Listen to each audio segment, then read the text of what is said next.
wait a few moments for Patrick.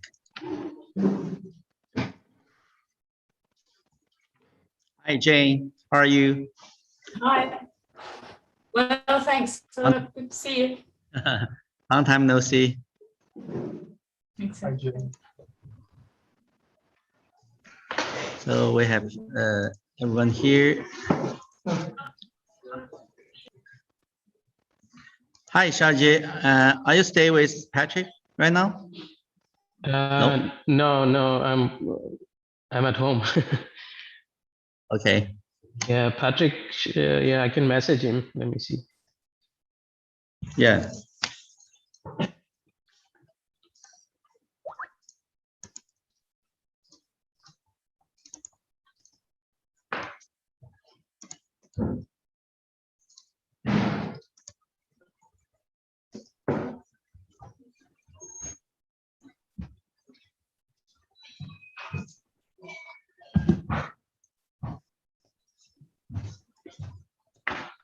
已经直播了吗？已经直播了吗？已经直播了。那个什么呢？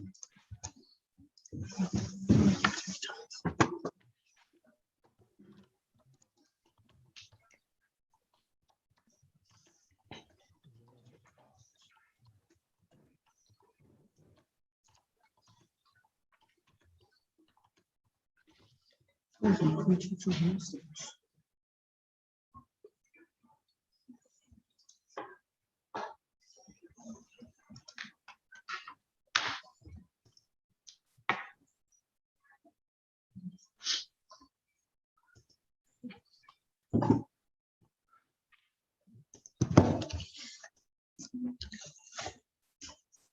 Okay, let's start. And Patrick will be coming very soon. So hello, everyone. And I'm Philip Yuan, and welcome to our final review of Intelligent Force Printing, RMIT 2021 Master Studio. I was invited as a visiting professor by RMIT and Architecture School to lead a Master of Architecture Design Studio. The studio explores potential application of 3D robotic concrete printing as structural prototype through intelligent computational design in the process of architecture, design, and fabrication. It aims to improve additive manufacturing technologies, especially the large-scale concrete 3D printing technology. And I would like firstly to introduce the guest critics today for the review.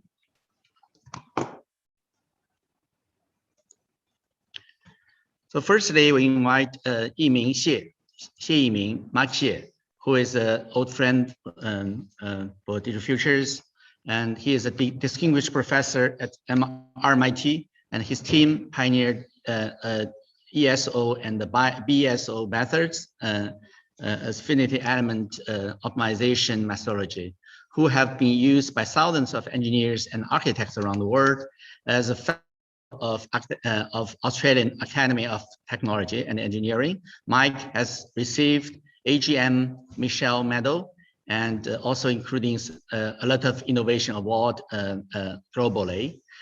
Most importantly, Mike have a long-term friendship with us, Digital Futures platform, because over the past 7-8 years, he actually lead his team teaching here and actually give a widely influence to the community of Digital Futures. And we're great honor to announce Mark Xie right now is the fellow, one of the 5 fellow of Digital Futures community. And right now it's live streaming by both Bilibili and YouTube. We have, I think, at least thousands of audience right now auditing this special final review. It's a great honor to have all the guests here. And secondly, I would like to introduce Professor Vivian Misugiani, who is the Deputy Dean, Head of Architecture and Urban Design of RMIT University. Vivian undertakes practice-based design research with a focus on experimental design process. And he is also called as an expert internationally on architecture design research. And also I would like to thank a lot to Professor Vivian directly invite me to involve teaching this studio. So I'm looking forward to, you can give comments to all the process here today. And next, I would like to introduce our old friend, Professor Jane Boré, who is the Dean of School of Design in the Faculty of Health, Arts, and Design at Swinburne University of Technology, who is also the former professor and director of SIA Lab at RMIT University. Over the past 5-6 years, both Jane and Mark, we actually have a lot of communication, and also both of them gave a lot of support to the research and also to the international collaboration as well. And Jane is very especially influenced a lot of communities, including smart geometry, and also play the leading roles in the computational design and robotic fabrication.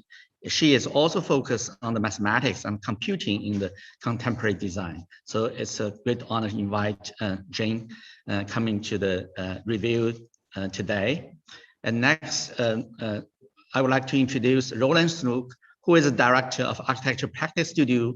And Roland actually also played a very important role in Digital Futures platform over the past 7 years, and who is right now the director of the lab Kakuja. He is right now the associate professor at RMIT. I have previously taught widely around the world, including Columbia University, University of Pennsylvania, SciArc, Pratt Institute, and so on.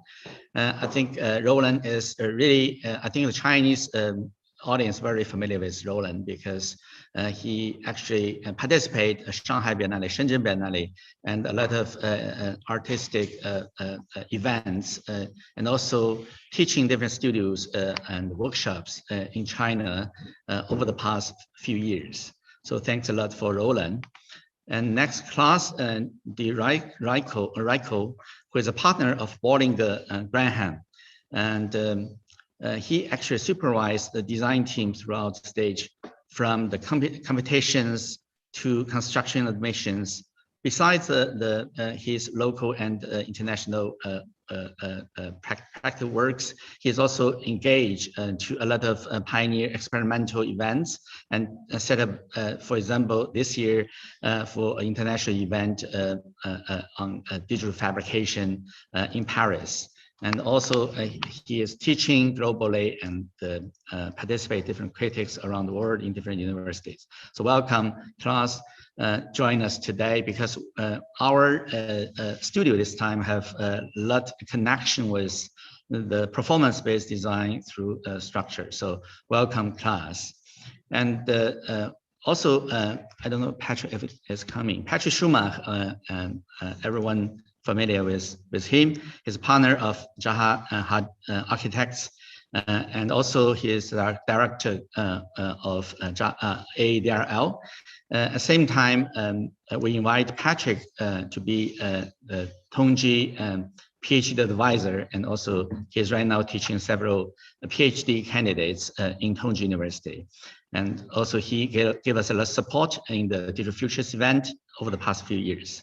Xiaojie Bushan, who is co-founder of Jaha Code, and also he played a very important leader roles in the academic world of computational design and the robotic fabrication. I think this time, Philip Brock strongly recommend the Xiaojie participate to this critics final review.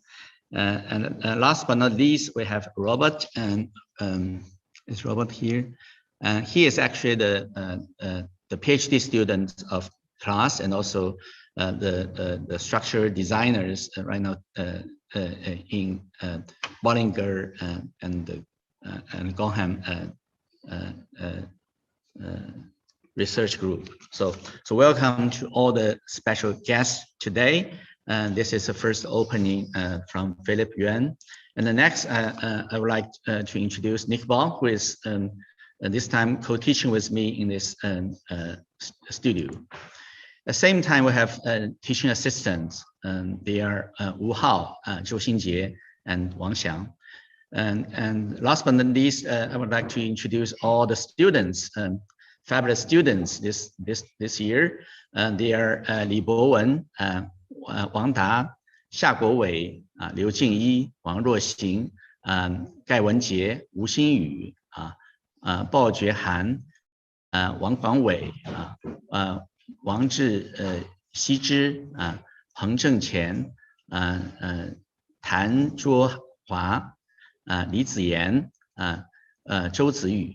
I'm so proud of all of you. I think you spend a really good time in Shanghai and also achieve a lot of very meaningful design works through this studio. At the same time, during this studio start from August. So over the past 3 months, we invited different guests teaching different lectures. I would like to briefly introduce Wang Xiang, who is assistant professor teaching Tongji University, gave a lecture on the graphic statics in bridge structures, and also invite Mangsad Akhazad, who is assistant professor teaching in University of Pennsylvania, and gave us a lecture, especially teaching the polyform tutorial. And Nick Bao also teach a special lecture on amoeba. And at the same time, Lu Ming, who is a PhD candidate working with me, who gave introduction of in-house FU robot software, plugin software for Rhino. And Johnny Ming, who has gave us introduction of robotic 3D printing techniques and the working flow, how to engage into the robotic 3D printing. And last but not least is Yan Chao, who gave Rhino tutorial several times, teaching students for Rhino and Grasshopper. So thanks to all the lectures from our guests. And this is a photo I would like to introduce this afternoon, and all the students and teaching assistants. In Shanghai, we take a group picture, which including all the design works individually designed by students, and also a big pavilion as a mock-up of our design. And this is a scenario, and the venue, we spent a really good time over the past 3 months. At the same time, a book mock-up is coming out, which around 300 pages of work, including a theoretical paper, including the process, how to participate to this studio. And that's a great event, a great moment to spend, to take this picture with all the students. I would like to briefly introduce the background, how to organize this studio. The studio actually, the idea is from 2011, because Mario Cappo in his book elaborate the shift of contemporary architecture authorship of the building could be derived from the design of the final result. The development from the remark, Anthony Bucon introduced the concept of design ownership and reviewed the further transformation and the emergence of digital technology. According to him, the ownership of the architect design would not be limited in the direct design relation anymore, but opens to the copyrights of digital tools, software, plugin, and so on. And based on these two important notions of contemporary architecture development, I'm trying to propose an alternative new version of architecture authorship, which could be established not just through the tools, but more through a model of research production. So in this sense, the traditional definition of architecture practice would be transformed to the praxis, which is a design application of knowledge. So based on this fundamental idea or concept, we actually organized the event Digital Futures. I introduced a lot, and Digital Futures in the past 11 years is evolving from a very small group, but right now a lot of people participate. As the numbers here you can see, although after in the post-pandemic era, we have 75 workshops in 2020 and 109 workshops in 2021. And through the process, we invited a lot of academic people and also including the architects and educators coming to teach on this platform. And students can learning a lot through each other. At the very beginning, some of them are the, I think, the learner on the platform, but years later could be transformed to be the instructor. So this is an open and free education platform we strongly recommend globally over the past 11 years. So this is the participants from all the universities and also different countries, not only in Australia, but also from the States and Europe as well. And the program this year, including 1,915 institutions. They're from a lot of different institutions or office or universities. So Tongji is organized, so we have more than 100 students, and including UCLAA, a lot of students come to this platform. So through this platform, it's a special organization, and we're learning a lot and helps each other on the platform for the digital knowledge in architecture. So this is the office, and also the venue. We introduce the knowledge to all the students, and also try to fulfill the dreams over the past 10 years, which including the courtyard, tea house, robotic yard, and so on. The garden embracing the office, and also embracing the courtyard screen race. So in 2019, Tongji, MIT, and ETH held a joint studio here. And both Philip Block and me, we construct a special shell structure in the middle of the courtyard. And I think that becomes a special mock-up for the real buildings. So after 6 months, we actually, the office learning from this mock-up actually design and construct a red pavilion, which has a 45-meter span based on the same knowledge, only 3 days of rigs. And this is a compression-only structure, and really gave a lot of challenge here in the whole design and construction process. But this time, in order to make this set up this studio, so we spent some time to crash down this pavilion because we would like to challenge to build another one. So you can see actually the material we use very small material, small number of material. So when it's crashed down, it's only like not cover 100% of the coverage of this building. So save material, but very efficient for this compression shell structure. And this time, this is a venue, the students spend the last 3 months, and we're teaching different knowledge to them, including 3D graphic statics. And this is the view to the courtyard. And also we have exhibition space beside the courtyard.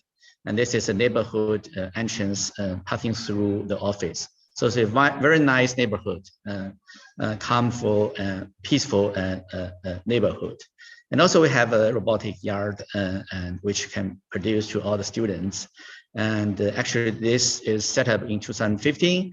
And on this platform, we make a lot of experiments and also explore the potential possibility how to make use of robotics and crafting the robotics in architecture. And this time, this is robotics we implement in this studio, which is Institute Mobile Robotics, and which is can produce all the components for the mock-up pavilion this year.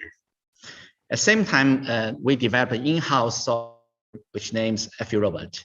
Actually, we introduced all the craftsmanship. Right now, around 15 crafts on this platform, and could be very easily used by all the new users. So, and the idea here in this workshop is the architecture design office we're thinking would become a special laboratory for design and research. And just as Bruno Latour proposed in his book, Laboratory Life, The ultimate objective of research is to experiment, and through the experimentation to establish a kind of credibility, so as the analog of scientific laboratories. So the design laboratory is the design thinking and how to engage all kinds of knowledge into the architecture discipline, and to produce and to set up, to establish the new authorship for architecture design. So although we're testing to failure, the students experience the whole process of the studio. I think they're learning a lot through the failure. This is the meaningful process for an idea concept for this studio. And we're teaching them, including the graphic statics, although this is a very old knowledge, but right now, how to digitalize all this graphic statics knowledge. We also including Robert Mariat idea to design the bridge, details, and how to design this tension only bridge. So the first part of the studio, the first 1.5 months, we introduce the graphic statics, 3-dimensional graphic statics, and every student individually should design and fabricate and 3D print one bridge, which belongs to themselves. And the challenge is the same weight in a certain range of the material and the same cross, and we should also testing different load through in the final review of the bridge study.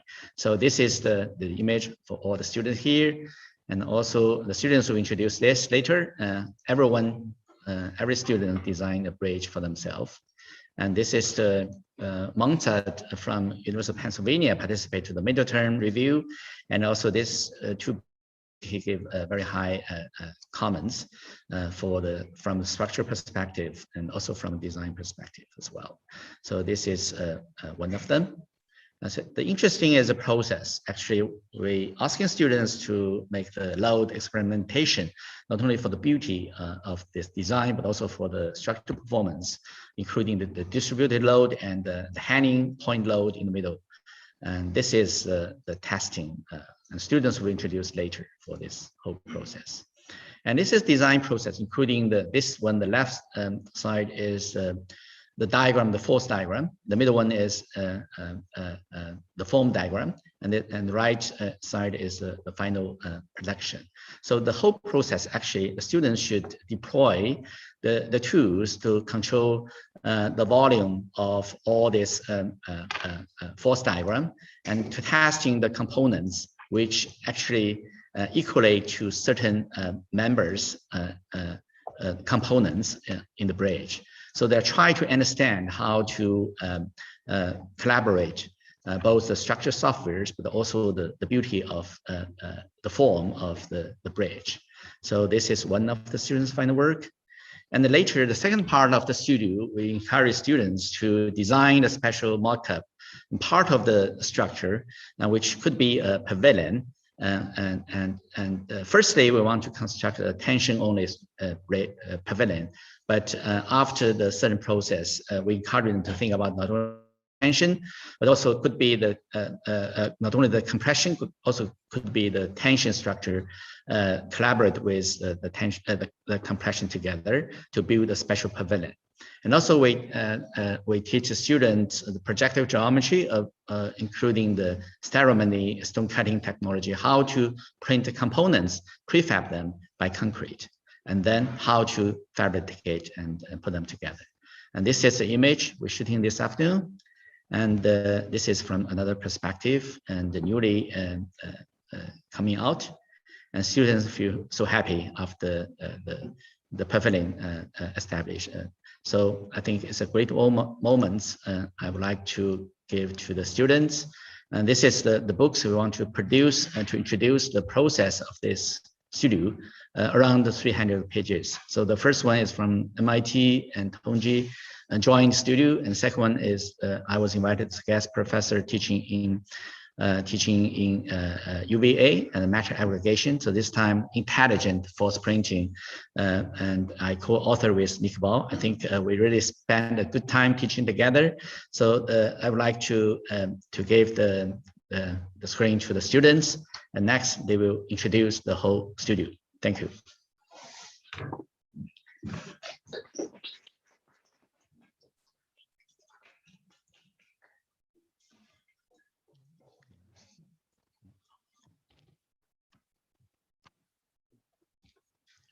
please wait a moment.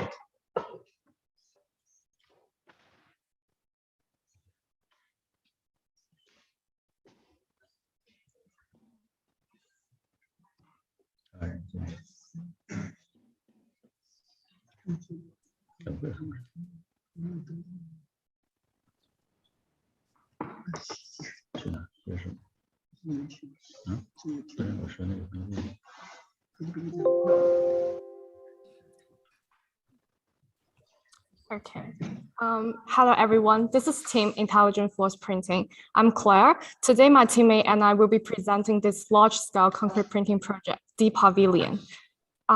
Firstly, sorry. So I briefly, right now, this is live streaming more than 2,000 students and researchers in China on Bilibili watching us right now. And also we have YouTube.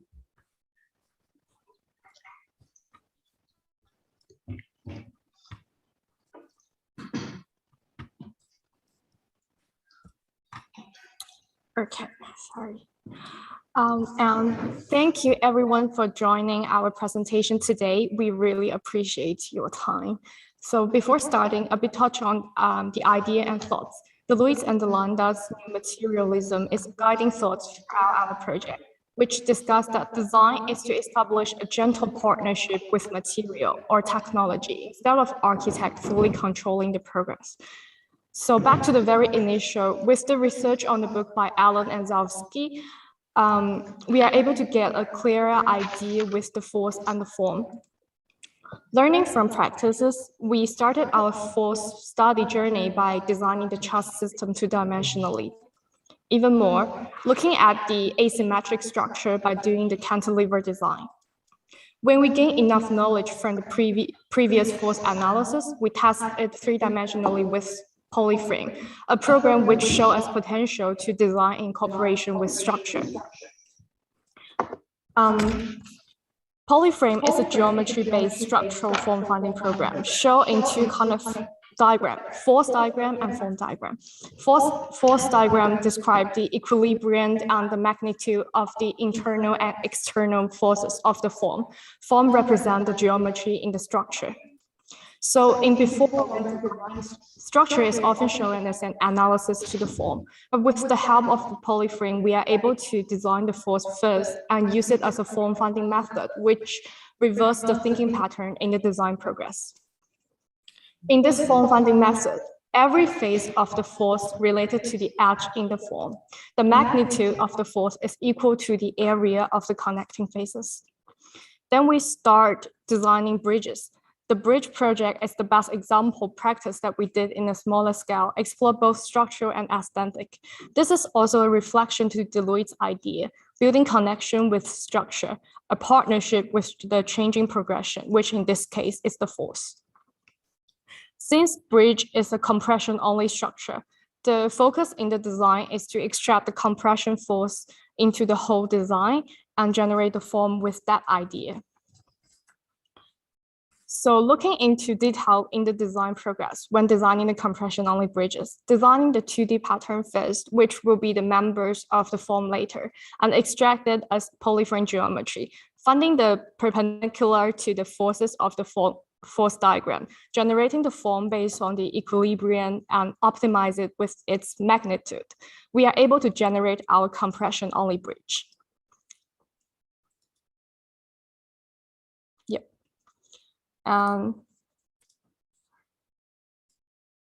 Okay. This idea is trying to reverse the design progression. Instead of having exact object in mind, we try to learn from the progress. And the design is a progression matter. So our team design is the forces with this idea. The goal here is to explore the possibility in design focus. Another thinking pattern. And I think personally, this is what our generation architects should explore. So looking at our final generated bridges, that our focus is from action making the object to artist intuition. Our team also 3D printed the bridges by individual to explore the aesthetic of the form. To test out our force design, we ran some real loading tests on the model, and all of them passed the 15 kilo test at least. So this experimentation shows the structural performance within this design. Here are the most outstanding bridges shown both in shape and loading ability. Well, extracting the technique and thoughts from the previous, we start making the initial pavilion. Pavilion has a more flexible forces requirement than the bridges, which allow us to test in many different force forms. So in this case, our class separated into 5 groups with the same goal, which is trying to achieve the aesthetic, meanwhile structurally sound, which also has potential to build in real life. So the forces and generated form shows our progression in the design with this technique and thoughts on the equilibrium and magnitude of the object. So working with this technique requires you to have strong sense of the force, and every experiment is a reinforcement to the understanding.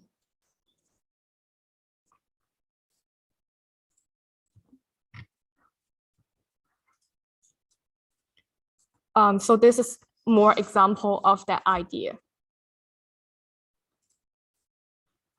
Well, our final pavilion by individual group from our understanding. In this generation architect, especially with the help of computation, we should think more into the decision making and working with the progression or material instead of the object form. Above is our initial thoughts. With this initial idea, Jingyi will be present in more depth with our final design thinking.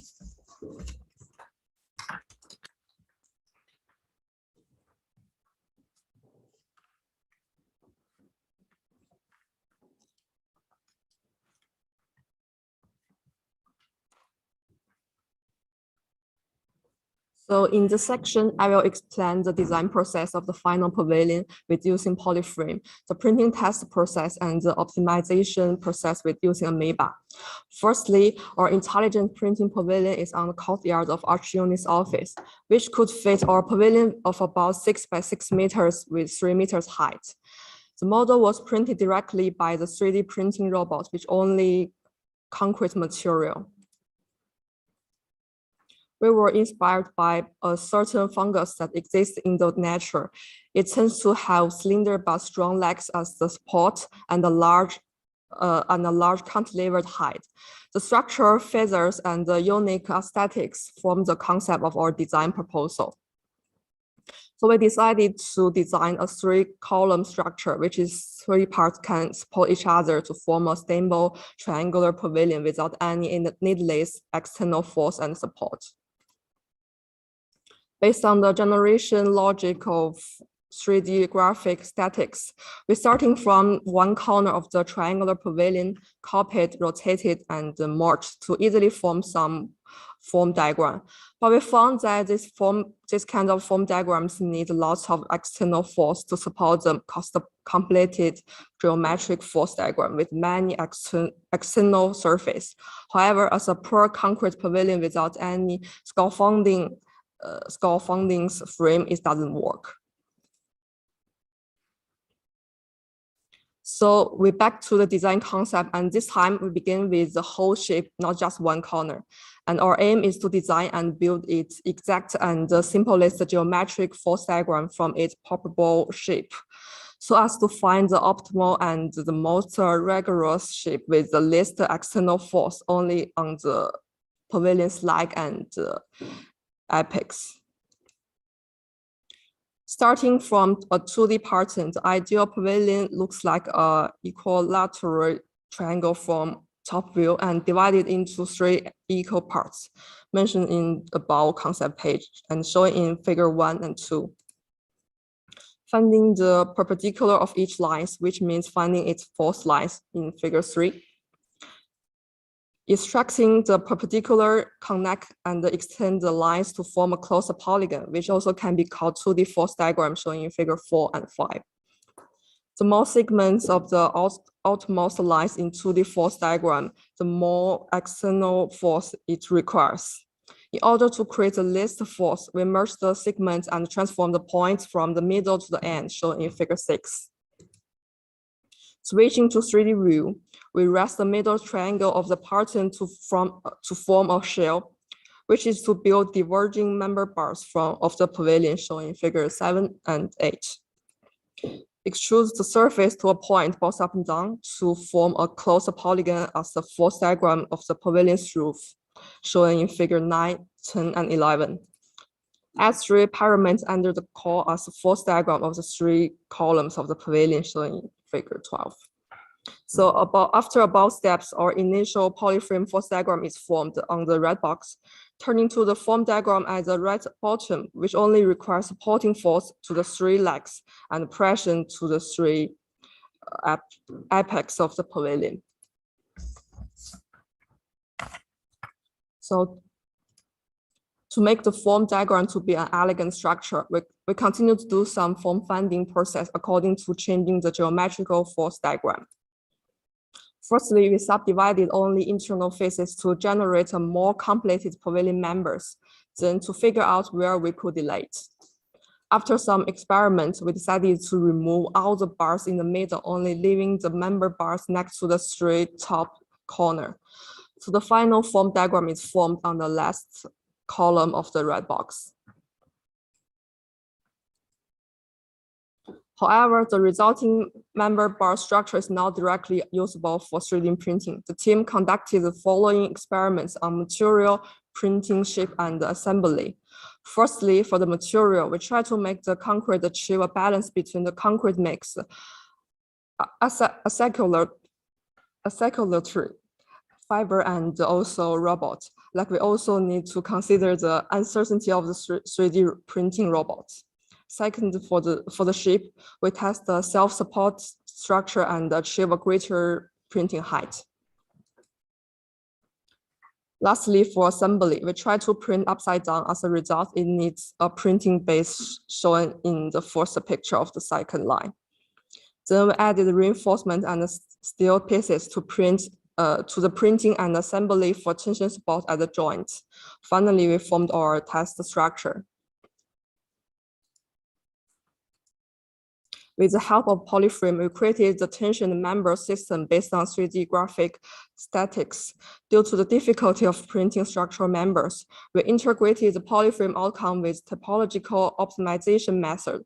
One of the well-known method is bidirectional evolutionary structural optimization. We called it BESO, which related to the software Amoeba developed by Prof. Mike Xie.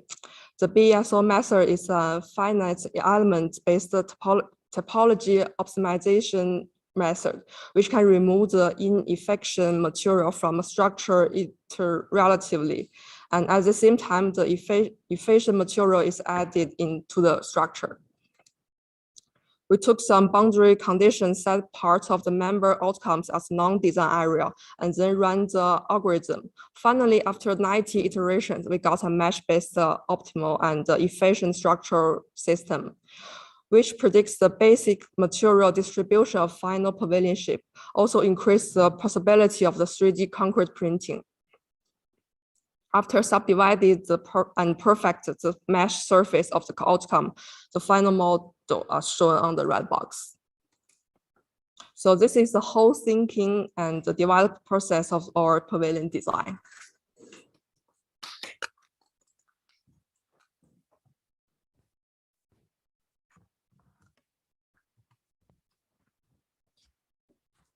After determining the basic shape, we began to make force and material analysis of this pavilion. The analysis diagram on the left-hand side shows the pilot displacement, and another one shows elastic plastic mechanics analysis of concrete-only structure. Among them, the pilot displacement analysis diagram shows that under a pure concrete structure, the middle section of the beam will have a very large displacement, which leads to an unstable condition of the whole structure. To solve this problem, we have chosen to add pre-stressing to the structure to balance the external forces.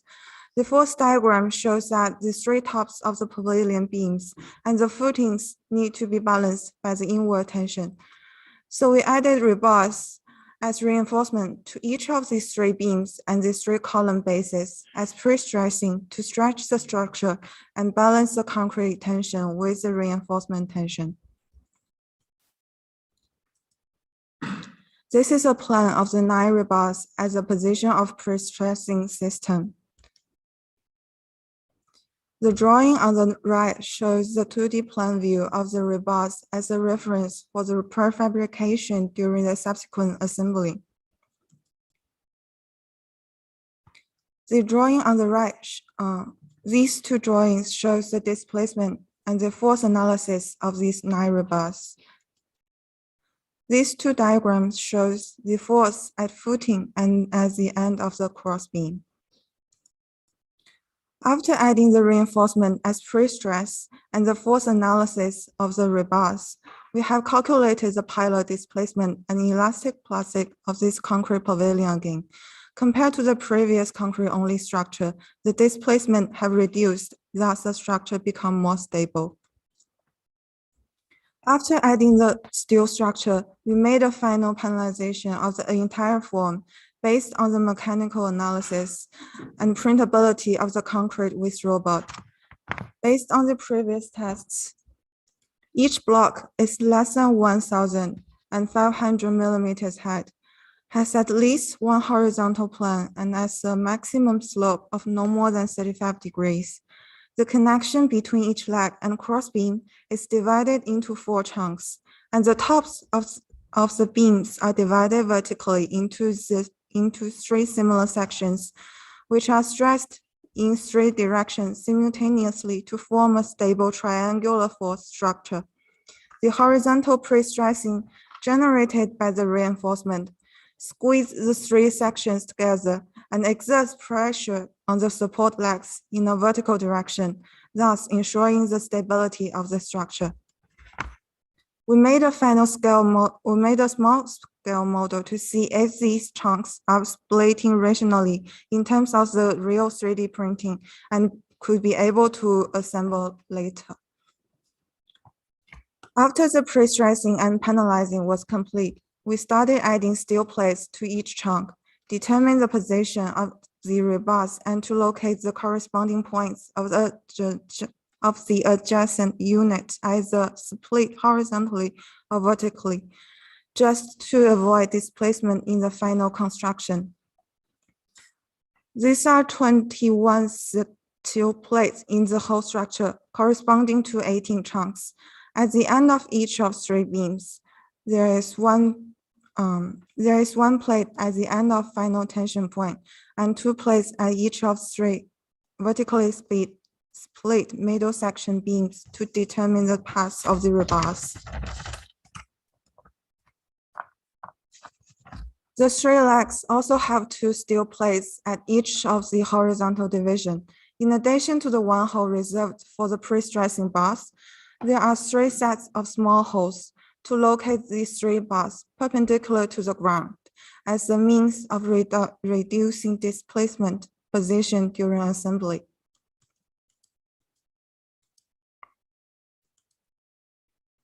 The edge of the steel plates were originally in a smooth curve. However, since every concrete layer have to be contact to keep the chunk in a hole, the edge has been developed to be serrated. The development is to minimize the area of isolation from the concrete by placing these plates, and to ensure that the area of adhesion between each layer of concrete is not excessively reduced by the addition of steel plates, which could lead to the split to every chunk. These photos shows the process when placing the steel plates during the actual final printing. We first break off the pads, then place the plate, and continue printing after the plate is placed, so that the plate can be combined with the chunk in an unbroken whole while printing. This video shows a tension test of the structure using a small scale model to simulate the final assembly process. Initially, masking tape is used to connect the adjacent chunks to dividing lines. After all the pieces are positioned and the internal plastic rolls, which represent the rebars in actual assembly, are tightened, the masking tapes have been removed and the whole structure remains stable.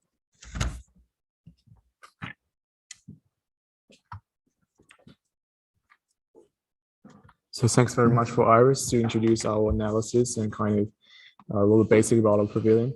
So hi guys, my name is Lester. I'll be walking you guys through our printing process.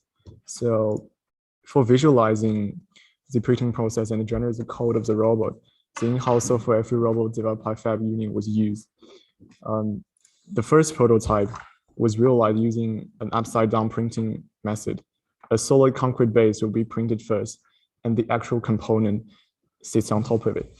So this approach resolved the situation where we have to deal with extreme draft angles, which cause itself to collapse. 4 of these components were successfully printed, and it detached from its base quite smoothly. The first prototype was assembled using rebars with steel plates and screws, but we quickly realized the quality of the surface where each components meet has a lot of deviations, which make it really hard to form a solid connection. So we take a quite risky move where we will print with a large portion of the component facing upwards to achieve perfect quality for the connection surface. However, it also means the robot have to perform a fairly large range of motions to reach all the positions we program. This results in sudden stop of the robot, leaving unfinished prints and undesired printing quality. The extreme angles and heavy masses of the concrete components also cause itself to collapse and even splitting itself after the print is finished. To counter these problems, we develop a set of algorithms to slow the A4 axis motors from overspeeding. A sphere was simulated for each layer to determine the direction and the positioning of the end effector. We optimize each path curve into smooth curves with the notch cutouts, which not only regulates the speed of the robot, but also add reinforcements to the structure to help it self-supporting. The FE robot interface allows us to visualize the printing process and detect any collisions that might happen to the robot and its environment. This workflow really enables us to produce accurate layer height and healthy surface quality. Laser cutters were used to fabricate these plates, which will be embedded during the print. They make sure the components have a position fit spatially. These plates would also have the notch cutouts to improve contacting areas for the concrete layers to ensure a solid composite.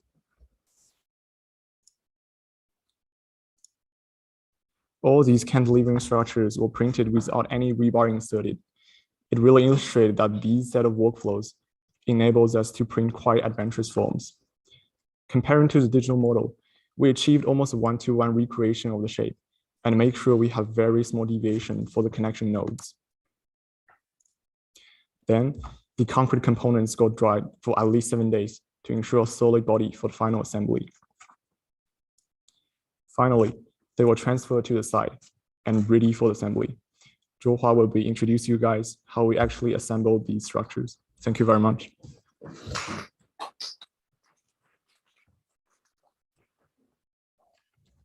Well, thanks for Lester. My name is Zhuohua, and I'll introduce the final assembly part to you. So at the very beginning of the assembly, we decided to change the foundation since the original foundation of the courtyard is soft soil and could not support the pavilion stably. Therefore, we poured a 0.3 cubic meter sized concrete, and did not only ensure a much solid foundation, but also facilitate the positioning and installation of different layers of our structure. Well, considering the potential complex forces of actual construction, such as like shear force or torsion, we embedded this brittle rebar cage inside its structure so as to improve foundation stability. Sorry. In terms of positioning, we measured a lot of data to locate the reinforcement cage, which is the rebar cage, and track them to ensure that they will not conflict with the installation of our first layer columns. These are the photos of our construction. The upper part shows how we locate the rebar cage, and the lower part shows the process of pouring concrete foundation. Next is the assembly of first layer. This part is quite important because we need to make sure that each column corresponds exactly to where it should be. Otherwise, all superstructures will be deviated and hard to support each other. So we use a total station to precisely mark several points of the first layer's outline and make sure that they were perfectly matched with the columns. After the assembly, we also check the relative distance between the three columns to ensure that the deviation from the accurate distance within like acceptable range. As we mentioned earlier, we made the long rebar, and here we weld them into the reinforcement cage at the bottom of each column and pour concrete again into it to ensure its final strength. Now this is the record of our entire first layer build.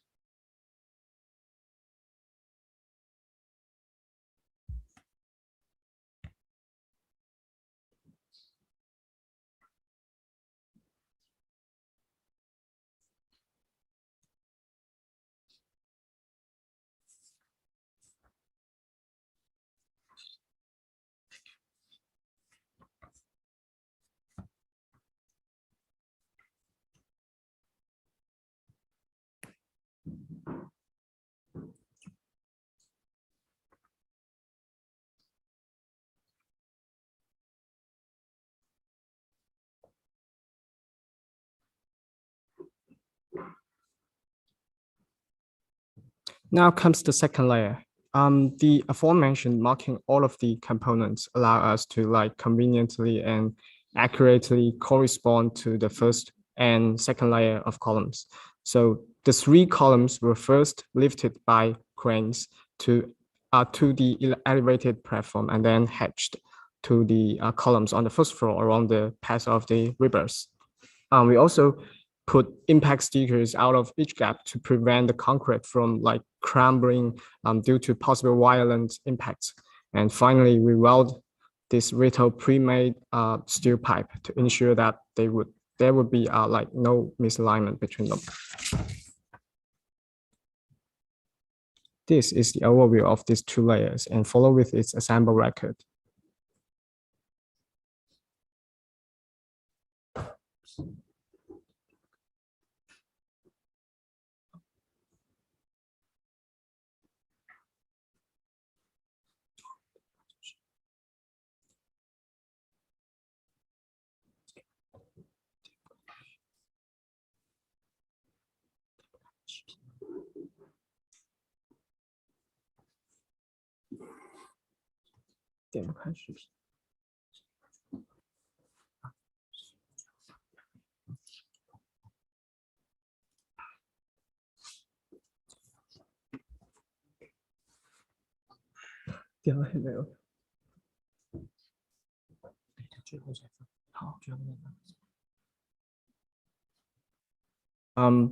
Like the third step is the assembly of the bin. So as you can see, the bin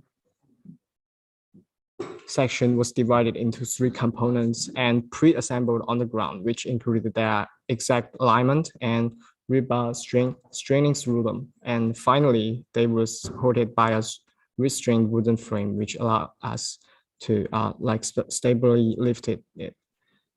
And when hanging up of them, we also made fine adjustments for connection to ensure that their docking is tight and accurate. Again, we made a record of bins assembly to show the whole progress, but right now, because of like unknown reason, maybe this is not available. Oh, here it is. And this is the hanging process.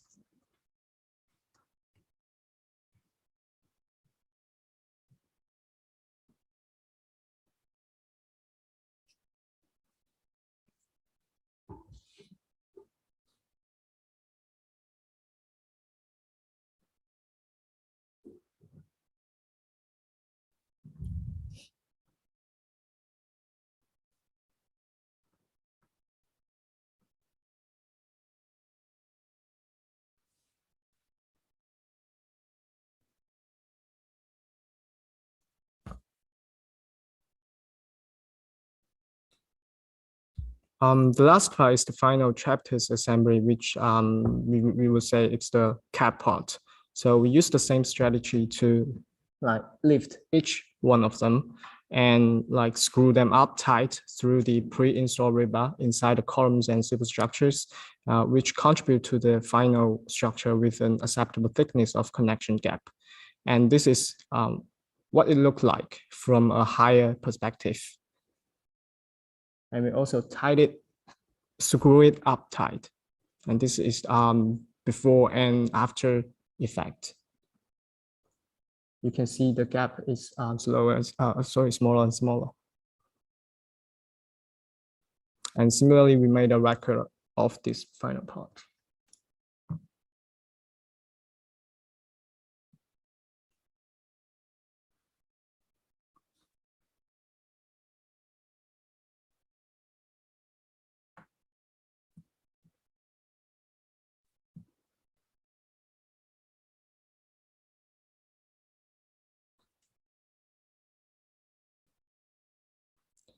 Yep. Now this is what it looked like when all the components were finally assembled, and I guess an overview of the scale and how people interact with the pavilion. Well, I think that's almost the end of our presentation, and I think as a conclusion, it's like we've been on a journey from theory to digital world and finally realizing our vision and putting it into reality. And I think maybe just like Pray Auto said, to build means to like my architectural view on the borders of knowledge. And we had again and again expanded the boundaries of our knowledge of digital construction and to think and solve problems that might arise in actual assembly. I think it was this constant refinement of the details that gave us the confidence to actually build it and like represent a satisfactory outcome to everyone. And now please enjoy the journey that we have been passing through. Yeah, so we'll be sharing you guys with our video. So just wait a sec.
We can't hear you, Philip.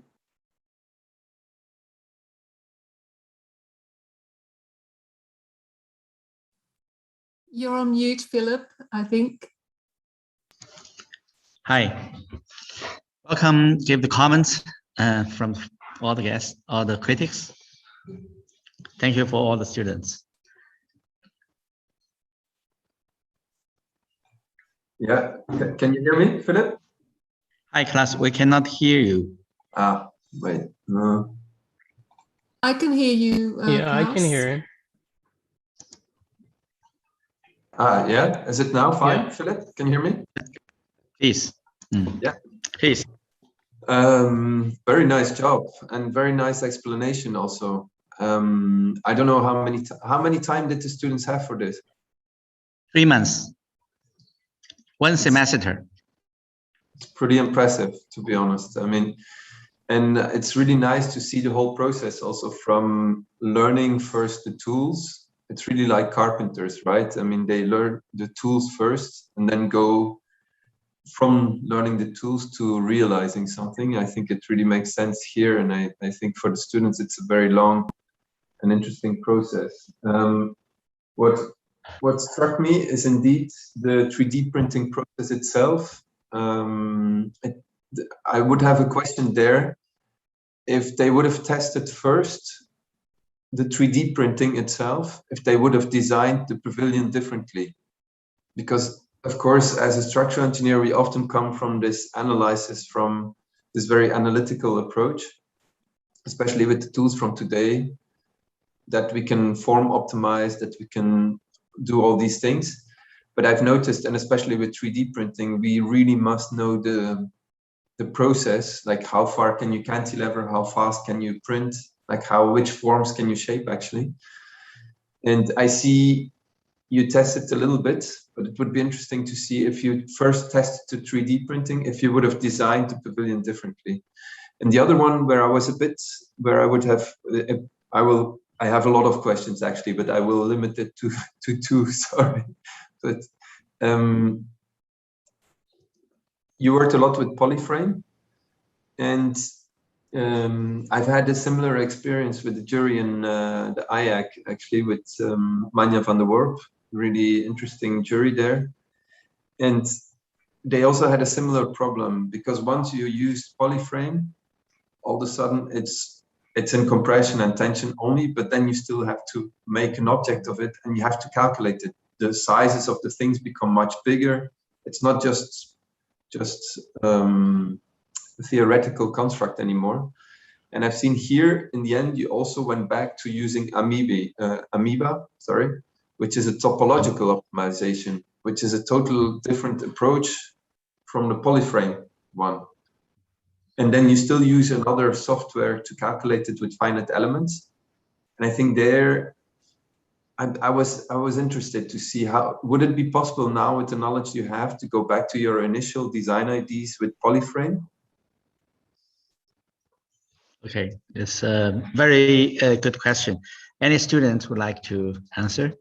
Yeah, please. Hi, Cos. I think it's a really nice question. I think for me, because I did a lot of 3D printing, I could answer like the portion of the 3D printing as well. So I think to know about like concrete 3D printing, it's an extremely hard process, and we have to do tons of testing and just you need to understand the material better in order to design. It's not like you just design a building and you kind of optimize it to extreme and build it. I think we kind of build a kind of collaboration between the material and the design itself. So it's a kind of a back and forth process. So we had a lot of crazy designs using Polyframe and Amoeba as well. So I think what is really difficult for us is because we need to actually build a pavilion. So we need to kind of really do that kind of sort of learning the process of 3D printing in order to sort of collaborate well with all these kind of softwares, or kind of we call them materials at some time. So as for the next question, like why we kind of went back for Amoeba, it's not like we just dispose of Polyframe idea like totally. We kind of combine them in a way that they share kind of authorships. It's like we have so many different tools and software to choose from. We have like RhinoVault, something like that. So it's really important to kind of, I guess, paying tribute to all these kind of different parties who design all these softwares. It's not like Polyframe doesn't contribute to our final outcome. It's more like it becomes kind of subtle. You kind of don't see it, but all these kind of, you know, line members, they kind of remains in a way that the shape is kind of driven by the Polyframe, but Amoeba is more kind of to sort of rationalize it and sort of optimize it into kind of a better sort of printable kind of form, because, you know, Polyframe only generates lines and or line segments, so it couldn't really be printed. That's kind of my answer, but I very appreciate your kind of question. Yeah. Maybe if I react on that, I think you gave a fantastic answer to the second one. It's really, you're right, you have to test around with everything, and even with the first one, like the different software is only a tool, right? And in the end, what the building becomes, you're still architects, so the choice is yours within the form production that these programs offer you. I think that's a multitude of things and influences that you can have. It's really interesting that you mention it like that, and that's typical to a very architectural approach, I think, and I love that. So the other one would be the structural one, where it's less pure in a certain way, because it's different approaches. The one has more to do with compression and tension. The other one is different, but I think, yeah, no, if you get to understand it like that, and then with the printing, your answer is revealing in that sense, indeed, that yes, you have to test around and you have to learn from the G code, indeed, how fast you can print, how much the nozzle can be open or not, which concrete to test, which ink. And I can suggest to you, Philip, maybe I'm working a lot with Sika these days. And Sika actually really has the best ink for printing these days. In an hour, the last thing we printed, the pavilion now here, just in 1 hour, we could print 4 meters high without that the thing is collapsing. And it's really, and in 2 days, it's entirely dry. I mean, I don't want to make publicity for them, but at the moment I have very good results with them. So for your students, it might be nice to then, because from that you can have different shapes again, because you can go further in cantilever also between the different stripes. I can go to 45-degree angle almost, which is a lot, you know, and I've seen it here. You have to print shorter pieces, and also you stop at a certain moment, so it's also more complicated. So, but I mean, I find it unbelievable that you guys do that during a student's work. It's really, I mean, you know, the parameters. And one thing I could add, and Robert might have another thing to say there, but we've tried it too with then Grasshopper. And I know, Philip, you have some capturing devices. What you can try to do is to put some into the concrete and look at the drying, the cracks and all these things that happen and occur, and put it back as an input into the Grasshopper file. So we've did it, Clemens Preisinger did a file on that, like how from the 3D printing, you can actually rebuild the matrix of the concrete quality. I mean, it goes one step beyond maybe, yeah? So it doesn't go back to the formal language, but it might be interesting if you have such a great group that one goes also, okay, learning by doing, and how from the learning, I put the learning back into a script, for example. I think here you put it back in Fur Robot, that you also have your slicer optimized probably. But I mean, that's an interesting part. Sorry, I'm talking too much. I had 2 questions, so thanks. Thank you. Thank you. I think really good comments, actually, which directly goes to the essential part for the 3D concrete printing. So at the very first beginning, we would like to print a compression-only structure. But I think the arch or the vault, we have already done a lot of this kind of compression-only work. So this time we try to challenge if it's the cantilever is possible to the students. So that's why we need to balance different tools. I think all the tools have their both poison or the antidote that could be good or could be bad. So I think as an architect, the most important is how to integrate different toolbox and to set up a concept. And I think a student do it, and the testing all the way during the 2 months, the last 2 months, testing to a lot of failure for the different concrete components. Right now, we can do some 45-degree cantilever, diagonal cantilever. I think we do it, but still the height of concrete still have some challenge. I think in the next phases, probably we need to do more research on that. So thanks for your comments, Klaus. As a structure expert, I think we really appreciate your comments. Thank you so much. Maybe I'll just pick up on some of Klaus's comments. I mean, in some ways it raises a larger question, which is around like the limit of purist models. And obviously, graphic statics is an incredibly pure model, which is, only produces pure tension or pure compression. And architecture, of course, is an incredibly contested field. Like, I mean, it resists purist approaches because it always is negotiating between, a plethora of different concerns. And so even, I guess, it's really interesting to see this project, because even something which is really about, primarily about structure, it's not dealing with a whole lot of other architectural concerns. Even when it comes up in, I guess, has the resistance of its construction technique, what can and can't be 3D printed. It then has to sort of step away from the purist model and start to use something which is, it's a composite approach, ultimately. It ends up being this composite of post-tensioning and compression. So I guess it was interesting to see the way those models were used to some extent. So the way graphic statics was used originally to generate a form, but that form became almost like a guide or a point of departure for something which then gets optimized in a different way.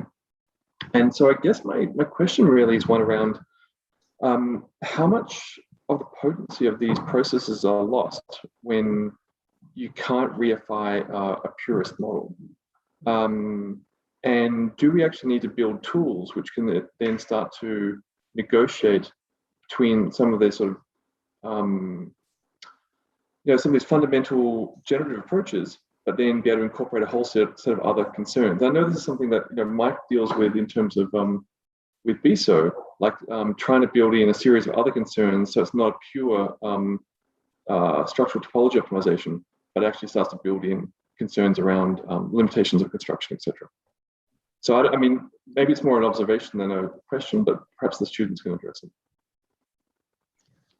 So anyone would like to address to this question?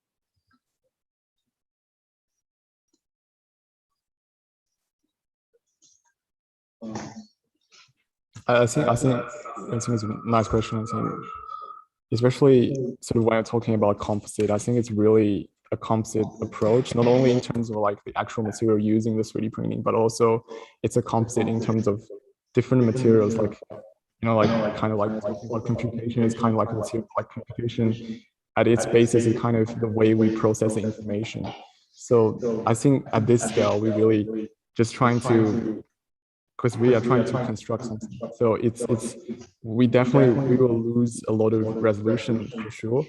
But what I think is really kind of important is how we kind of combine all these kind of toolbox, just like Philip said, like how we actually utilize them in a different way in order to kind of maybe create different aesthetics or create different like structurally sound kind of structures. I guess that's kind of, my take on it, but it's definitely hard to realize. I guess like everyone has a lot of, great details and a lot of, I guess, designs in their heads, but it's really hard to fabricate them. And even kind of communicate them in a way that, computers have limitations as well. So that's kind of my take on it, but yeah, it's a nice question. Thanks.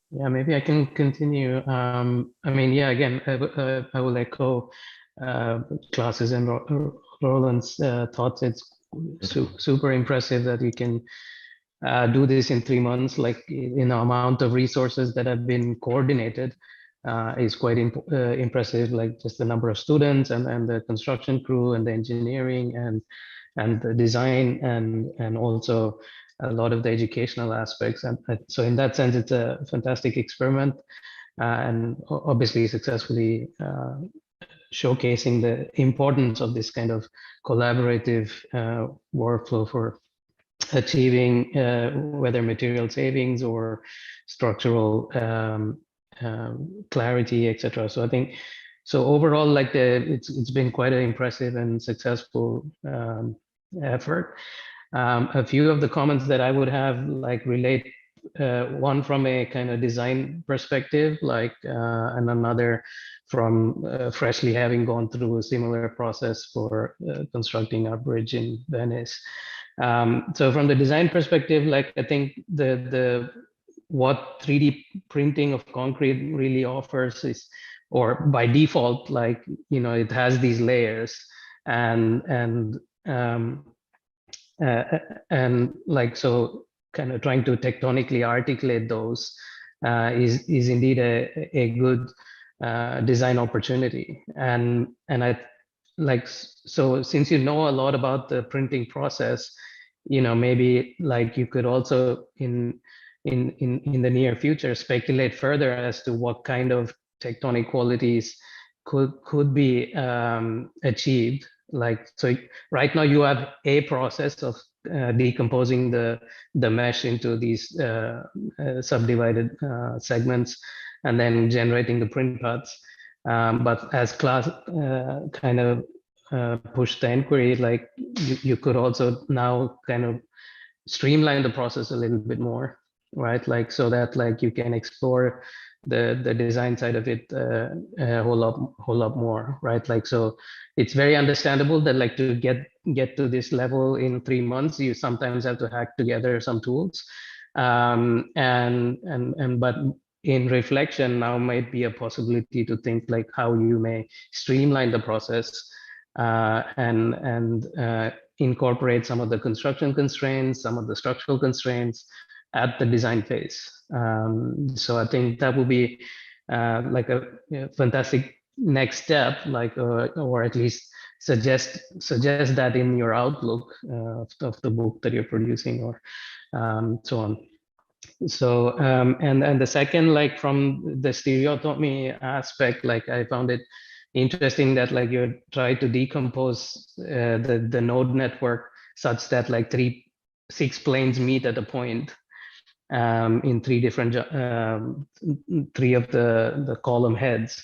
Like perhaps like another opportunity there is to think how else might you have discretized it so that like you don't run into this problem of coordinating 6 things meeting at like a point. And so can you offset that problem outward onto the edge so that like you're only coordinating 2 planes at a time?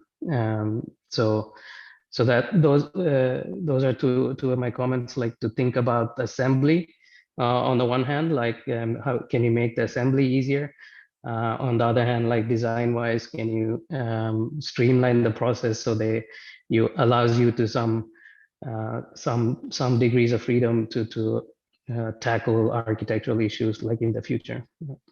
So, but overall, super impressive. Congratulations on the stellar effort. Thank you. I think streamline the process is very necessary.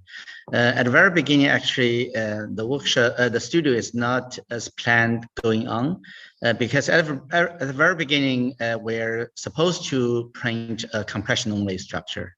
But lastly, we think the compression-only have some limitation.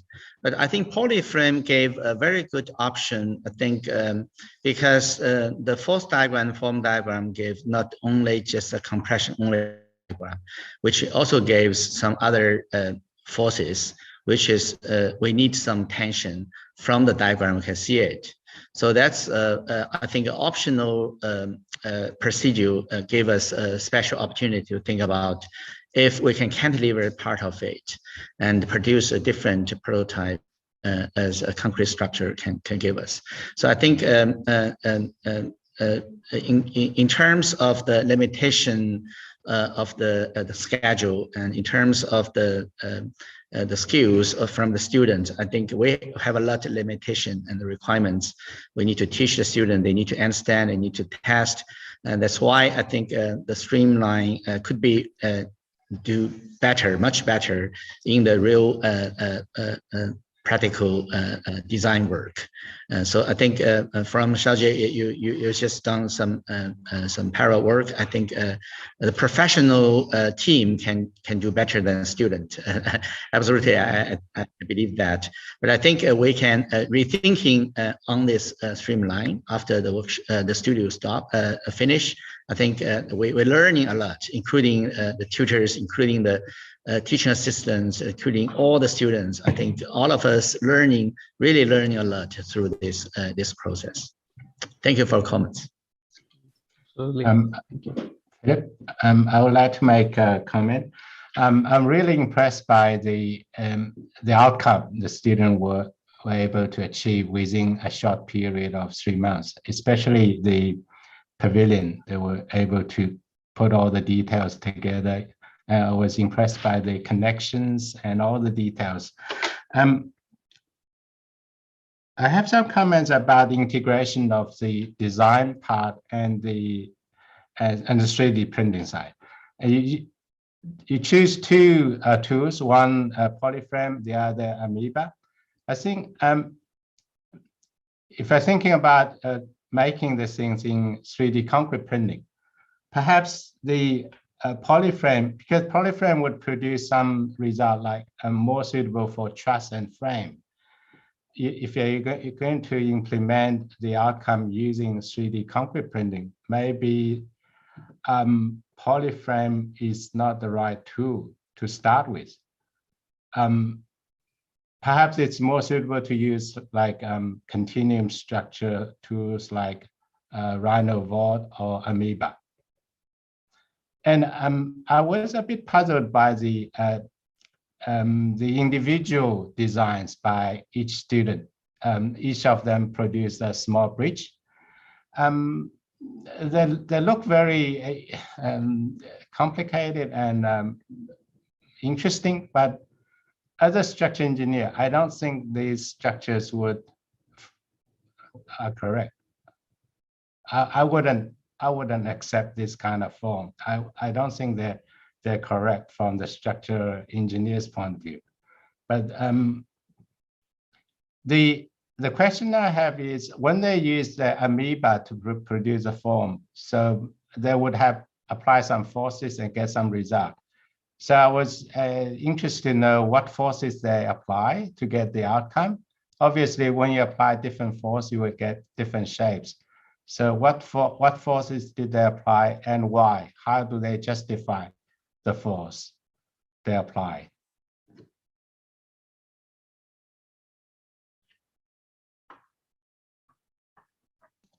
I think probably I need to introduce more background or the requirements of the students how to design the bridge. Actually, when we implement the tools Polyframe, we need to add what kind of forces you need to produce to this structure. Is that a distributed load, or is that a point load or half load? I think all the students gave the same limitation, including the span of the bridge and the weight of the material, and also the distributed load where we want to put it. So I think because Polyframe, it's interesting, gave component-based or the members-based component-based structure, which is more like not a continuous structure, as you mentioned. Probably Amoeba give continue the density or the continuous material distribution in an object, but actually the polyframe is more like component based. So that's the difference.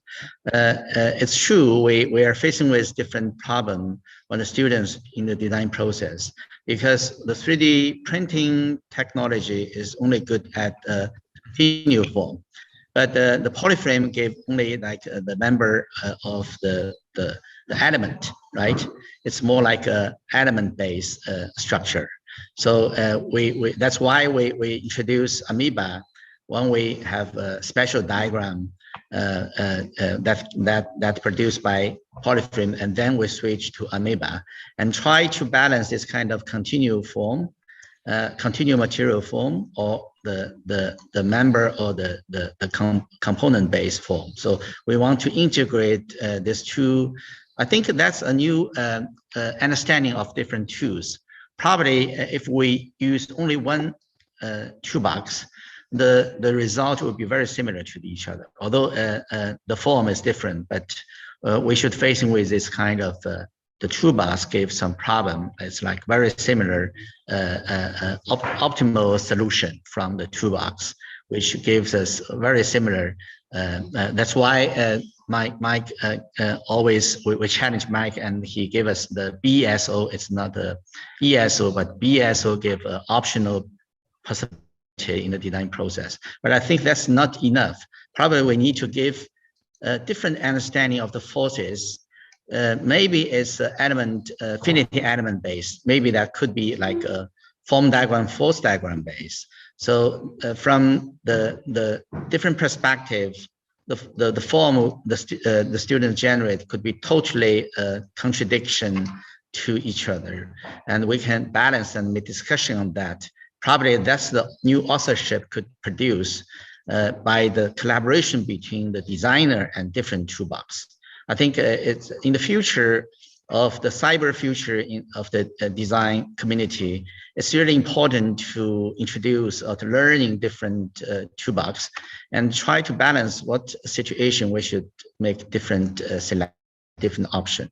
So that's probably is my understanding to the, it's a really fundamental question, but I think it's really important to understand this kind of a structured performance-based toolbox to the students.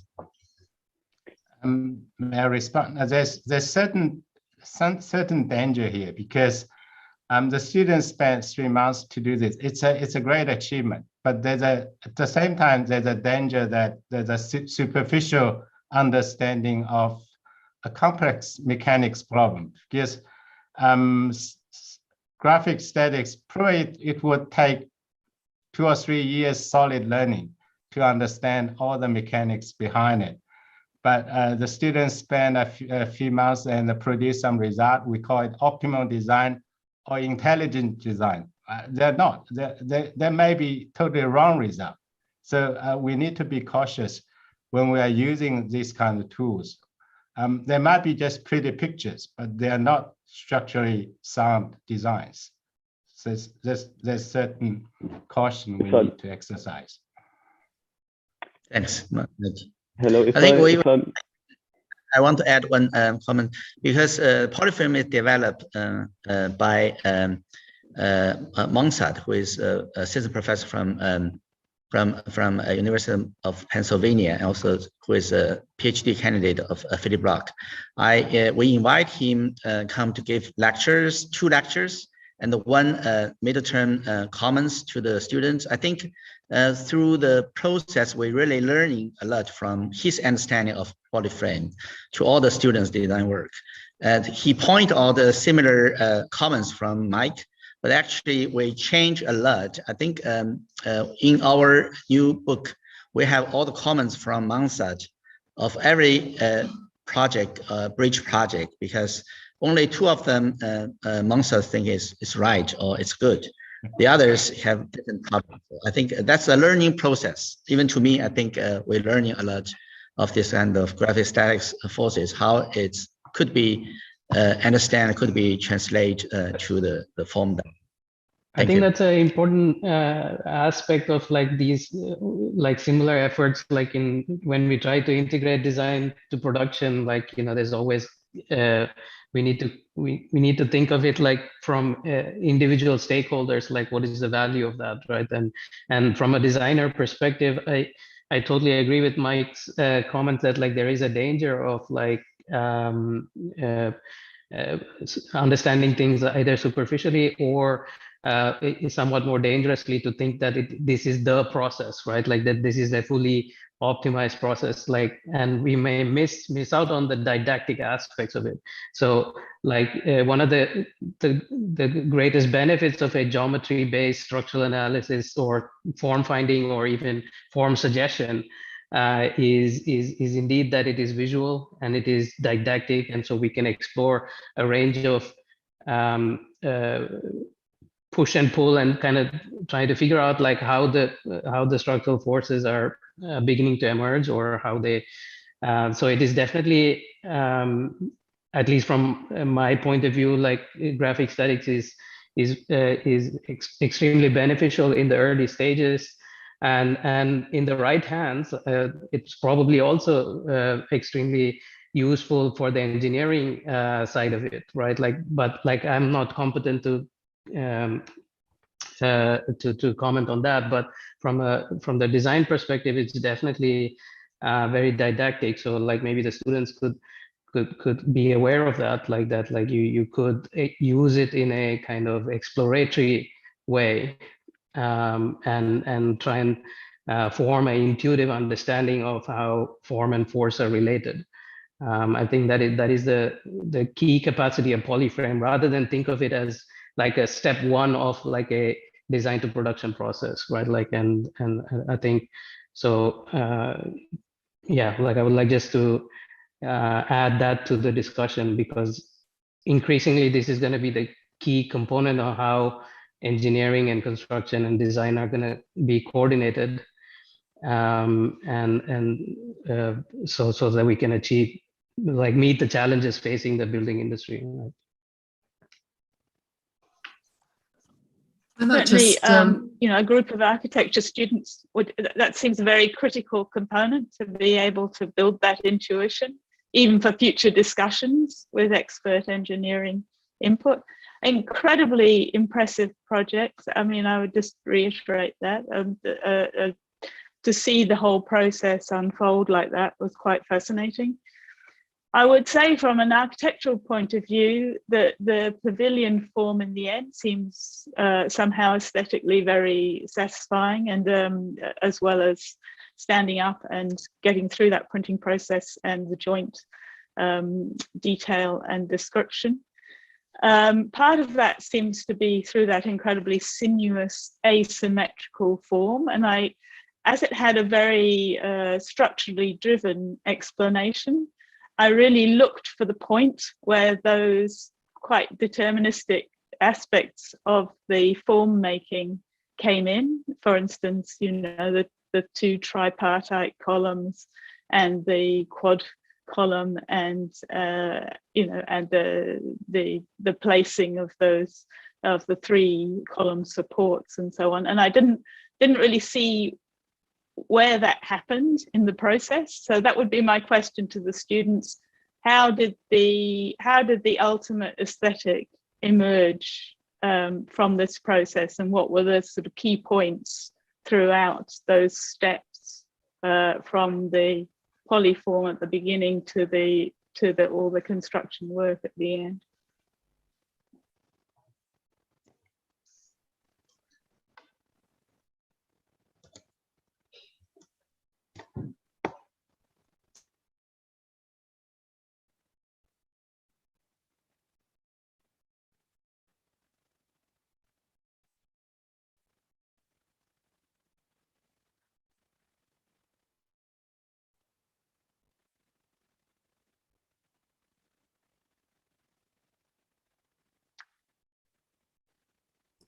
Hello, Very quiet I'll at the answer this end. question. So when we are doing the final design, this is really a back and forth progress, because like at first we have like the cooperation with Polyframe and then with Amoeba.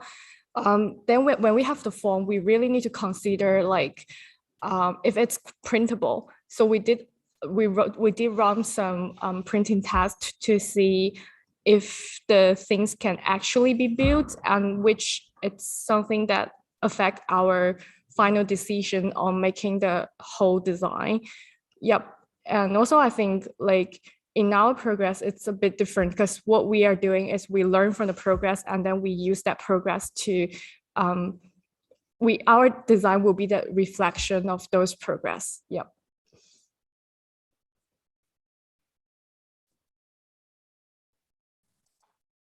Well, I might jump. Oh, sorry, Jane. Yeah, go, Vivian. No, you go. We keep talking at the same time. Well, look, I just. Thanks, Jane. Look, first of all, I just want to congratulate Philip and Nick and all the students. It's fantastic to see you guys.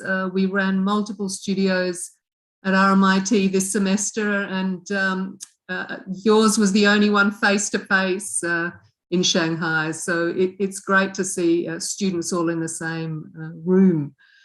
And I think what an extraordinary exploration that you've been through this semester. I think really impressive level of experimentation. But what I found truly impressive is the understanding that you show in terms of what you've covered, and also the reflective process that you could hear through your presentations. So incredibly impressive.